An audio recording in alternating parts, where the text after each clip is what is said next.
Hi good morning ಎಲ್ರಿಗೂ. ಹೇಗಿದ್ದೀರಾ ಎಲ್ಲರೂ? ಐ ಹೋಪ್ ಎಲ್ಲರೂ ಚೆನ್ನಾಗಿದ್ದೀರಾ ಅಂದ್ಕೊತೀನಿ. ನಾನು ಚೆನ್ನಾಗಿದ್ದೀನಿ. ಇದು ನೋಡಿ ಫ್ರೈಡೇ ಮಾರ್ನಿಂಗ್ ಬ್ಲಾಗ್. ಇದು ಬಂದುಬಿಟ್ಟು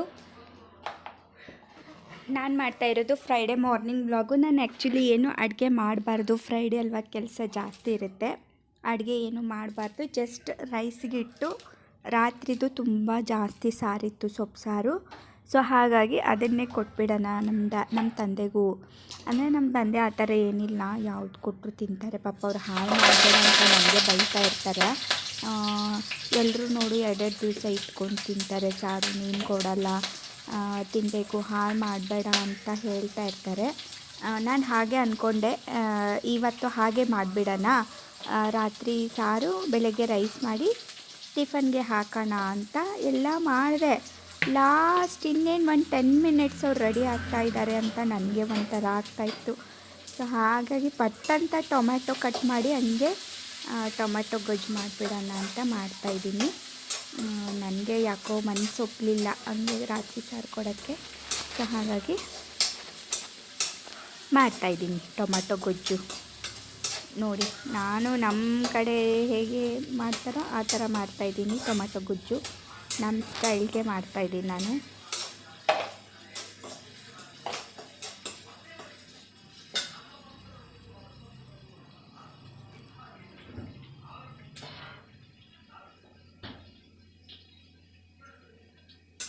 ಸುಮ್ಮನೆ ಒಂದು ಸ್ವಲ್ಪ, ಯಾಕಂದರೆ ಇವಾಗ ಬೇಸಿಗೆಗಾಲ ಬೇರೆ ಬಂತು, ಯಾವಾಗ ಹೇಗಿರುತ್ತೆ ಅಡುಗೆ ಅಂತ ಹೇಳೋಕ್ಕಾಗಲ್ಲ. ಆಲ್ರೆಡಿ ಶೆಕೆ ತುಂಬ ಸ್ಟಾರ್ಟ್ ಆಗಿಬಿಟ್ಟಿದೆ. ಫುಲ್ಲು ಎಲ್ಲಿ ಒಂದು ಮಾರ್ಚ್ ಏಪ್ರಿಲ್ ಅನ್ನೋ ಥರ ಫೀಲ್ ಆಗ್ತಾಯಿದೆ, ಅಷ್ಟೊಂದು ಬಿಸಿಲು. ಮಧ್ಯಾಹ್ನ ಊಟಕ್ಕೆ ಬರ್ತೀನಲ್ಲ ನಾನು, ಹೋಗೋಕ್ಕಾಗಲ್ಲ, ಊಟ ತಿಂದಿರ್ತೀವ ಬಿಸಿಲಲ್ಲಿ, ದಾರಿನೇ ಸಾಗಲ್ಲ, ಅಷ್ಟೊಂದು ಇದಿರುತ್ತೆ. ನೋಡಿ, ಒಂದು 3 ಟೊಮೆಟೊ ಕಟ್ ಮಾಡಿ ಪಟ್ ಅಂತ ಮಾಡಿಬಿಟ್ಟೆ. ಮಾಡಿ ಏನು ಮಾಡಿದೆ ಗೊತ್ತಾ, ಅವ್ರಿಗೆ ಚಿನ್ನುಗೆ ಮತ್ತು ನಮ್ಮ ತಂದೆಗೆ ಅದನ್ನು ಅಡ್ಜಸ್ಟ್ ಮಾಡಿಬಿಟ್ಟೆ. ಯಾಕಂದರೆ ನಂದು ಫ್ರೈಡೇ ನಾನೇನು ತಿನ್ನಲ್ಲ ಬೆಳಗ್ಗೆ. ಸೊ ಹಾಗಾಗಿ ಅವ್ರವ್ರಿಗೆ ಅಡ್ಜಸ್ಟ್ ಮಾಡಿಬಿಟ್ಟು ಕೊಟ್ಬಿಟ್ಟೆ. ಆದರೆ ಅವ್ರಿಗಾಗೋಷ್ಟು ಮಾತ್ರ ಮಾಡಿದ್ದೆ, ಹೇಳಬೇಕು ಅಂದರೆ. ಅರ್ಥ ಆಯ್ತಲ್ವ ಇವಾಗ? ನನಗೆ ಹೇಳೋಕ್ಕೆ ಬರಲ್ಲ, ಅಡ್ಜಸ್ಟ್ ಮಾಡ್ಕೊಳ್ಳಿ. ಇನ್ನು ಪೂಜೆಗೆ ಅಂತ ಬಾಳೆಹಣ್ಣು ತಂದಿದ್ದೆ ನೆನ್ನೆನೇ, ಶುಕ್ರವಾರ ಅಲ್ಲ. ಸೊ ಹಾಗಾಗಿ ಬಾಳೆಹಣ್ಣು ತಂದಿದ್ದೆ. ಬಾಳೆಹಣ್ಣು ಪೂಜೆಗಾಗುತ್ತೆ ಅದು.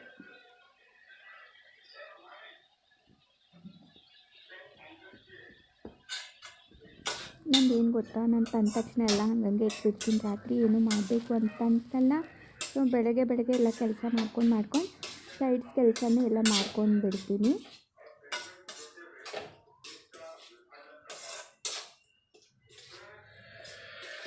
ನೋಡಿ ನಾನು ಹೇಗೆ ಮಾಡಿದ್ದೀನಿ ಗೊಜ್ಜು ಅಂತ. ನೋಡಿ, ನಮ್ಮೂರ ಸ್ಟೈಲು, ಉತ್ತರ ಕರ್ನಾಟಕದ ಸ್ಟೈಲ್ ಟೊಮಾಟೊ ಗೊಜ್ಜು. ಎಲ್ಲರೂ ನೀವು ಹಂಗೆ ಮಾಡ್ತೀರಲ್ವ?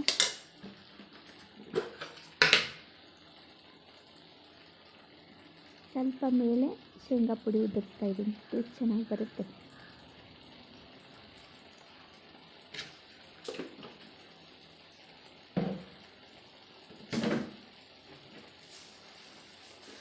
ನೋಡಿ, ಅಷ್ಟೇ ಮಾಡಿರೋದು, ಅವರಿಬ್ರಿಗಾಯಿತು.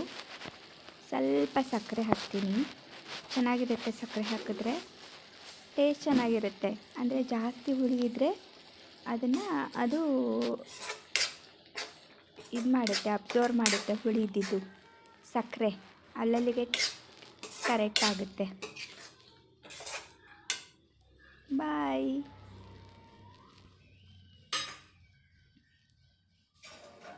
ನೋಡಿ, ಎಲ್ರಿಗೂ ಟಿಫನ್ ರೆಡಿ ಮಾಡ್ತಾಯಿದ್ದೀನಿ ಇವಾಗ.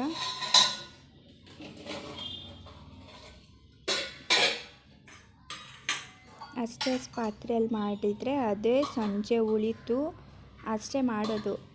ಅಷ್ಟೇ ಮಾಡಿದ್ರೇ ಸಂಜೆ ರೈಸ್ ಉಳಿದಿತ್ತು, ಮತ್ತು ಅದನ್ನೇ ಮತ್ತೆ ಹಾಗೆ ತಿಂದರು ಅವರೇ, ನಮ್ಮಪ್ಪ ಮತ್ತು ಚಿನ್ನಿ.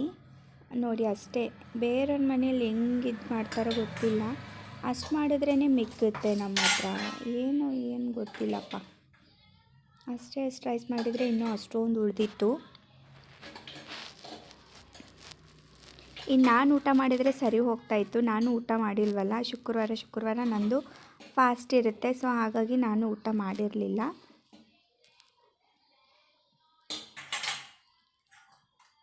ಇದು ನಮ್ಮ ಅಪ್ಪನಿಗೆ ಬಾಕ್ಸು, 2 ಬಾಕ್ಸು, ಒಂದು ಸ್ವಲ್ಪ ಗೊಜ್ಜು. ಬಿಸಿ ಇದೆ, ಬಿಸಿ ಮುಟ್ಟಕ್ಕಾಗ್ತಾ ಇರಲಿಲ್ಲ. ಸೊ ಹಾಗಾಗಿ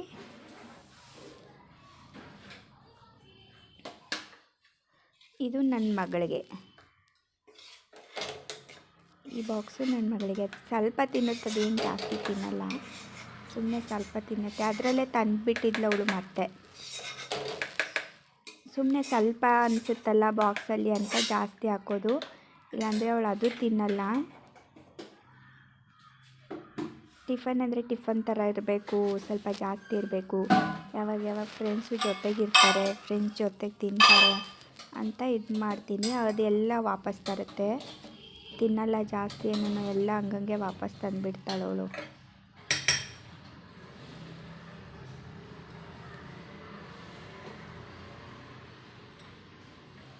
ಇದು ಚಿನ್ನಿಗೆ. ಅವಳು ನಾನು ಅದು ಒಂದು ಬಾಕ್ಸ್ ಹಾಕ್ತೀನಲ್ಲ, 2 ಟೈಮು ಅದರಲ್ಲೇ ತಿಂದುಬಿಡ್ತಾಳೆ. ಅಂದರೆ 10:30 ಒಂದು ಸಾರಿ ತಿಂತಾಳೆ, ಮತ್ತು 12:30 ಒಂದು ಸಾರಿ ತಿಂತಾಳೆ. ಅದು 2 ಅವಳಿಗೆ. ಇನ್ನದು ನಮ್ಮ ಅಪ್ಪನಿಗೆ ರೆಡ್ ಕಲರ್ ಬಾಕ್ಸ್ ಇರೋದು ನಮ್ಮ ಅಪ್ಪನಿಗೆ. ಅದರಲ್ಲಿ 3 ಬಾಕ್ಸ್ ಇರುತ್ತೆ, ಕರೆಕ್ಟಾಗಿ ಆಗುತ್ತೆ. ಒಂದು ಪಲ್ಯಗೆ, ಒಂದು ಚಪಾತಿಗೆ, ಒಂದು ರೈಸ್ಗೆ. ಇವತ್ತು ನಾನು ಬಂದುಬಿಟ್ಟು 2 ಬಾಕ್ಸಲ್ಲಿ ರೈಸ್ ಹಾಕಿಬಿಟ್ಟು 1 ಬಾಕ್ಸಲ್ಲಿ ಪಲ್ಯ ಹಾಕಿದೆ.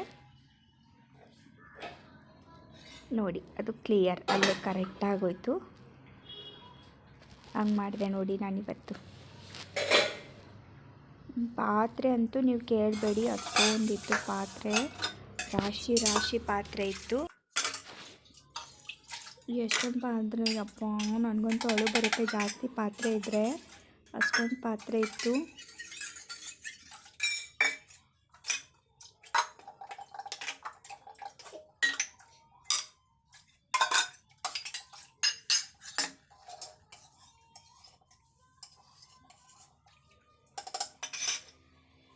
ಏನಿದ್ರೂ ಪಾತ್ರೆ ಒಂದು ಜಾಸ್ತಿ ಇರಬಾರ್ದು. ಪಾತ್ರೆ ಬಟ್ಟೆ ಎಷ್ಟಿದ್ರೂ ಒಗಿತೀನಿ ನಿಜ, ನನಗೆ ಬೇಜಾರಾಗಲ್ಲ. ಬಟ್ಟೆ ಎಷ್ಟಿದ್ರೂ ಪಾತ್ರೆ ಮಾತ್ರ ಇರಬಾರ್ದು, ಅಳು ಬರ್ತಾ ಇರುತ್ತೆ.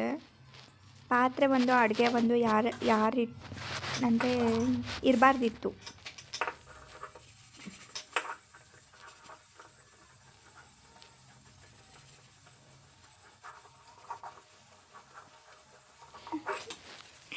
ನನಗೆ ನಗು ಬರುತ್ತೆ ಒಂದೊಂದು ಸಾರಿ, ನನ್ನ ಕೆಲಸಗಳು ನೋಡಿದರೆ ನನಗೆ ನಗು ಬರುತ್ತೆ ಒಂದೊಂದು ಸಾರಿ, ಹಂಗಿರುತ್ತೆ.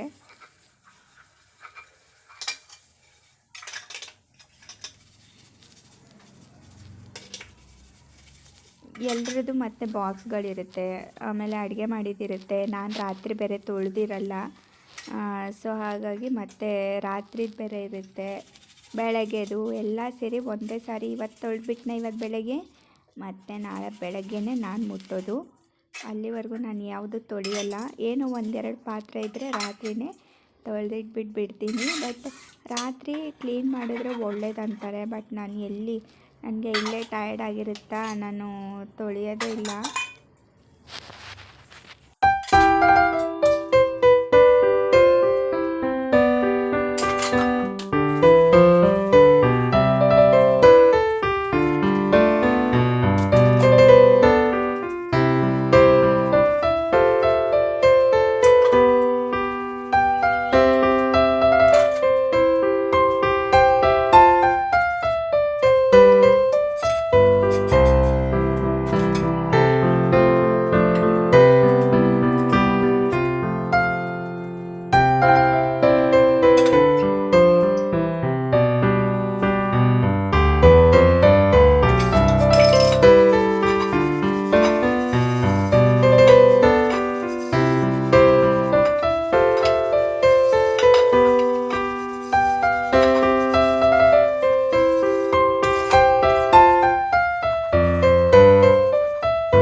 ಗುಡ್ ಮಾರ್ನಿಂಗ್ ಎಲ್ರಿಗೂ. ಹೇಗಿದ್ದೀರಾ ಎಲ್ಲರೂ? ಐ ಹೋಪ್ ಎಲ್ಲರೂ ಚೆನ್ನಾಗಿದ್ದೀರಾ ಅಂದ್ಕೊತೀನಿ. ನಾನು ಚೆನ್ನಾಗಿದ್ದೀನಿ. Welcome back to my channel. ನೋಡಿ, ನನ್ನ ಪೂಜೆ ಎಲ್ಲ ಆಯಿತು. ಶುಕ್ರವಾರ ಪೂಜೆ ಮಾತ್ರ ಸಖತ್ತಾಗಬೇಕು. ಮಿಕ್ಕಿದ್ದೇ ಹೇಗಾದರೂ ನಡೆಯುತ್ತೆ, ಬಟ್ ಶುಕ್ರವಾರ ಮಾತ್ರ no no no no no no. ಓಕೆನಾ? ಆಯ್ತಲ್ವಾ? ಪೂಜೆ ಎಲ್ಲ ಆಯಿತು. ಇವತ್ತು ಉಪವಾಸ, ಊಟ ಮಾಡೋಂಗಿಲ್ಲ. ಮಧ್ಯಾಹ್ನ ಬಂದು ಏನಾದರೂ ತಿನ್ಕೊಂಡು ಹೋಗ್ತೀನಿ. ಅಡುಗೆ ಎಲ್ಲ ಆಗಿದೆ. ಅನ್ನ, ಸಾರು, ಟೊಮೆಟೊ ಗೊಜ್ಜು ಮಾಡಿದ್ದೆ ಅಷ್ಟೇ. ಕೊಟ್ಬಿಟ್ಟೆ, ಟಿಫನ್ ಎಲ್ಲ ಕೊಟ್ಟಿದ್ದೀನಿ. ಯಾರಿಗೆ? ನಮ್ಮ ಅಪ್ಪನಿಗೆ ಮತ್ತು ಚಿನ್ನುಗೆ ಇಬ್ಬರಿಗೂ ಕೊಟ್ಬಿಟ್ಟೆ ಟಿಫನ್ನು. ಅಷ್ಟೇ, ಸ್ವಲ್ಪನೇ ಮಾಡಿದ್ದೆ, ಅವ್ರಿಗೋಸ್ಕರ ಅಂತ ಮಾಡಿದ್ದೆ. ಸುಮ್ಮನೆ ವೇಸ್ಟ್ ಆಗ್ತಾಯಿದೆ, ರಾತ್ರಿ ಮಾಡಿದ್ರೂ ವೇಸ್ಟ್ ಆಗ್ತಾಯಿದೆ. ಸೊ ಹಾಗಾಗಿ ಸ್ವಲ್ಪ ಮಾಡಿ ಅವ್ರವ್ರಿಗೆ ಹಂಗೆ ಅಡ್ಜಸ್ಟ್ ಮಾಡಿಬಿಟ್ಟೆ. ಇನ್ನು ಸಂಜೆ ಮತ್ತೆ ಏನಾದರೂ ಹೊಸದು ಮಾಡಬೇಕು, ಅಡುಗೆ ಹೊಸದು ಮಾಡಬೇಕು. ಈ ವಿಡಿಯೋನ ನಾನು ಇಲ್ಲಿಗೆ ಎಂಡ್ ಮಾಡ್ಬೋದು ಅಥವಾ ಮತ್ತೆ ಮುಂದೆ ಕಂಟಿನ್ಯೂ ಮಾಡ್ಬೋದು, ಹೇಳೋಕ್ಕಾಗಲ್ಲ. ಯಾಕಂದರೆ ಸಂಜೆವರೆಗೂ ಏನೇನು ಮಾಡ್ತೀನಿ ಎಲ್ಲ ಇವತ್ತು ಶುಕ್ರವಾರ ಹ್ಯಾಪಿಯಾಗಿರಬೇಕು ಅಂತ ಸಂಜೆವರೆಗೂ ಫುಲ್ ಏನೇನು ಮಾಡ್ತೀನಿ ಅದೆಲ್ಲ ನಿಮ್ಮ ಜೊತೆಗೆ ಶೇರ್ ಮಾಡ್ತೀನಿ. ಇವಾಗ ಆಫೀಸ್ಗೆ ಹೋದರೆ ಖಂಡಿತ ಏನೂ ಮಾಡೋಕ್ಕಂತ ಆಗೋದೇ ಇಲ್ಲ. ಇನ್ನು ಬಂದಮೇಲೆ ಮತ್ತೆ ಕಂಟಿನ್ಯೂ ಮಾಡ್ತೀನಿ. ಮಾಡ್ಬೋದು, ಇಲ್ಲ ಇಲ್ಲಿಗೆ ಎಂಡ್ ಮಾಡ್ಬೋದು, ಹೇಳೋಕ್ಕಾಗಲ್ಲ. ಓಕೆನಾ? ಮತ್ತೆ ನಾಳೆ ಹೊಸ ವಿಡಿಯೋ ಮತ್ತೆ ಸ್ಟಾರ್ಟ್ ಮಾಡ್ಬೋದು, ಹೇಳೋಕ್ಕಾಗಲ್ಲ. ಓಕೆನಾ? ಬಾಯ್.